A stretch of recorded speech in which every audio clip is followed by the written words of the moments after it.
Hey guys, in our previous video we explored these functions and features inline, Getfieldselections, Concat, substring, etc. Right? So now let's go ahead and create a Adhoc report with the help of these functions. Okay. So let me create a table first. I'll add few dimension and measures. I'll start with customer, product, whatever we have on the left hand side, right? My sales order ID, and then the ship date. Okay, and then few measure. One is my sales, other is my quantity. Okay, let me give some name to this. Total sales,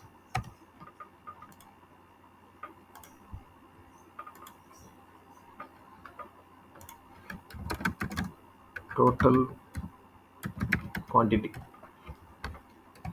Okay, now we have this predefined table which we are going to control uh, using the selections. Okay, so we are going to mark it as a Adhoc report, so they cannot create anything outside of this, but within this list of dimension and measure they can create an Adhoc report. Okay, so now to do that we have to control this each and every dimension measure, right?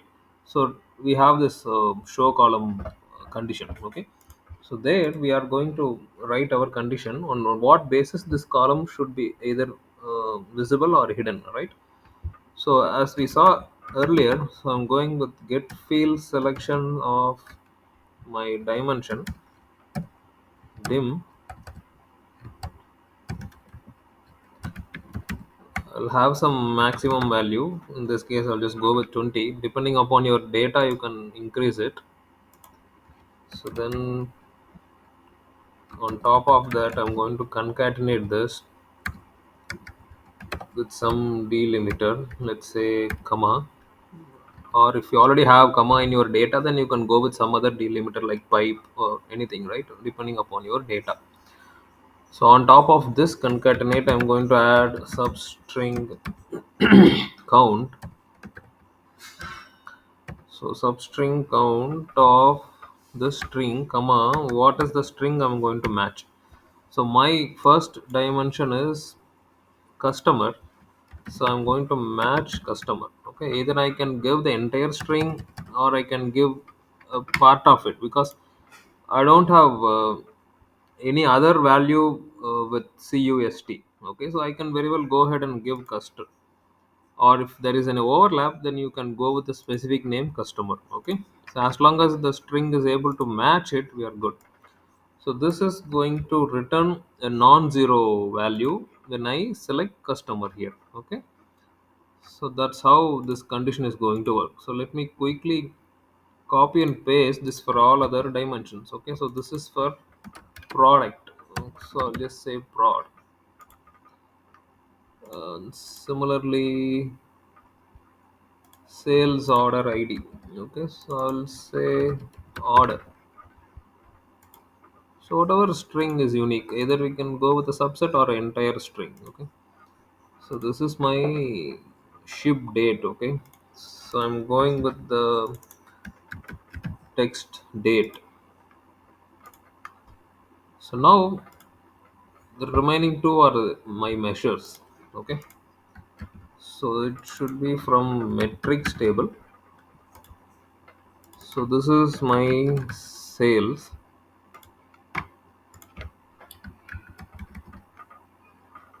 Okay, and my finally my quantity. So this is going to be quantity. Okay, so now we could see all the dimension and measures are all hidden, right? So only when I select this field,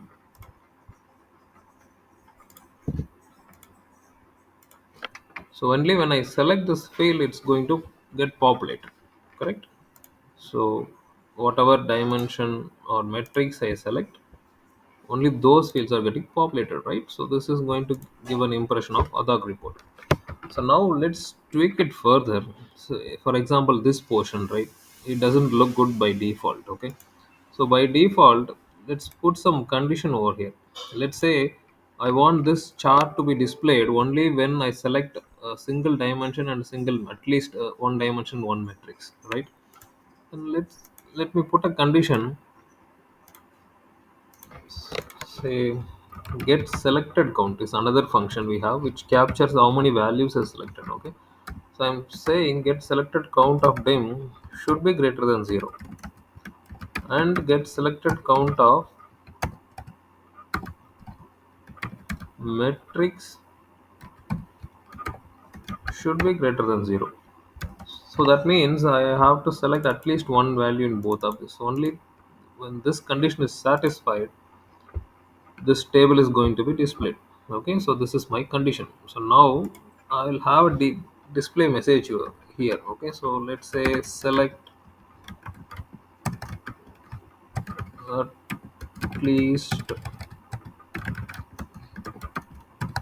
one,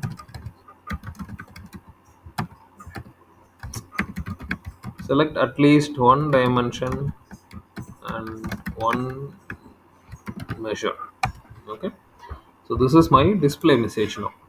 So this is what we see by default when nothing is selected. So now when I select a dimension, it's not going to appear because it mandates me to select one metric also, right?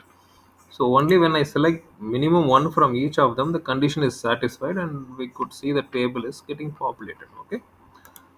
So this is how we normally create Adhoc report. We predominantly use this during the age of click view. Now at the age of ClickSense, we are we have very advanced approaches. So, but still, if you still want to replicate this, you can go ahead with this, or else we can utilize the master items, right? Dimensions and measures.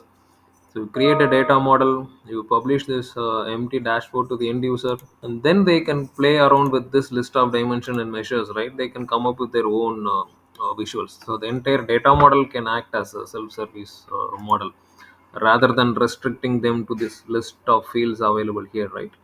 So even though it is a pretty old approach, but still it is still relevant even now.